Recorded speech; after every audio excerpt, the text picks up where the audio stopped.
Hello, my name is Michael Sandoval. Our group name is The Engineers. My other two group members are Christian and Jerome. So the question is, a crane operator is trying to unload a large freight car from a train. If the car A weighs 4,500 pounds and the counterweight B weighs 12,000 pounds, what is the velocity of the car when the time is 1 second?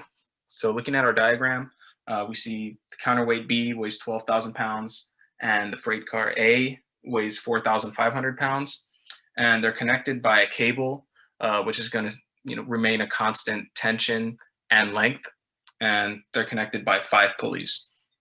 So after entering the value for A in the first equation, we put 4,500 pounds and 1 second, and we also did that for B, entered 12,000 pounds and the 1 second also.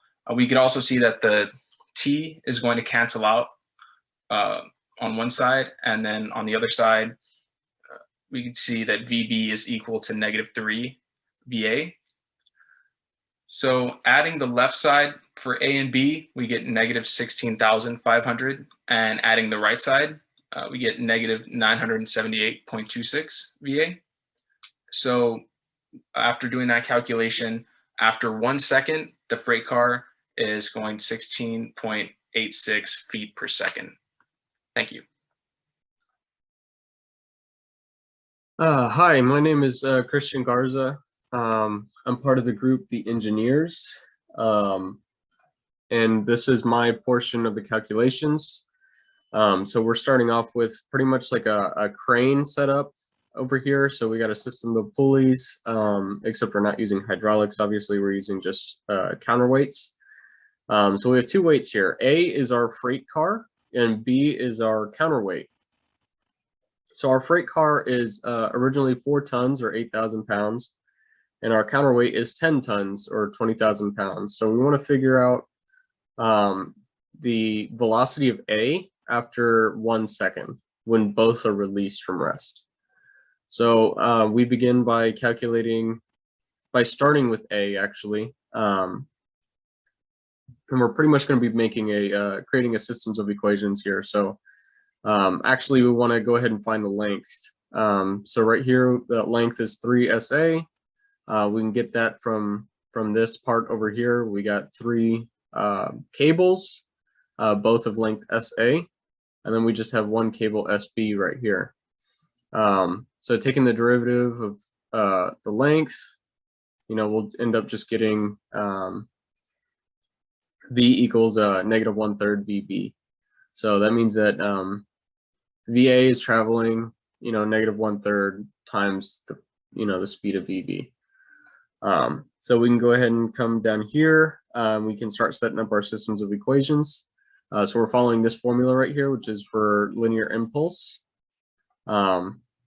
So since we're starting from rest, we can actually go ahead and say that this part right here is actually 0. And so we'll go ahead and get right into the integral of the force with respect to time. So we got 8,000 pounds, which again is the weight of, or the mass of the of object A, times the difference in time, which is 1 second minus 0 seconds since it start from rest, and then plus 3T, which actually stands for the tension, times 1 second equals 8,000. Again, except for mass here, that's why we have the gravitational constant right here, and then VA squared. So this is our VA2. This is our variable that we're trying to solve for. So again, we'll do that same thing, but this time with B, and we'll go through here. And this is actually -3T this time. Mainly because if we were to multiply this by -3, we would get -3 VA VB.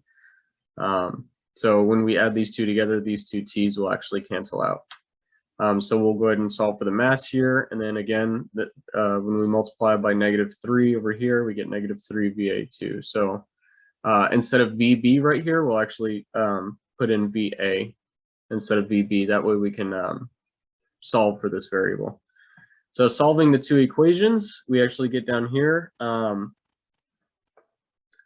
The final velocity of A after 1 second will actually be 17.33 feet per second. So pretty fast. It is 12,000 pounds heavier, B is. So I guess it does make sense, but it is a pretty fast speed. Anyway, that's all from me. We still have two other group members going. So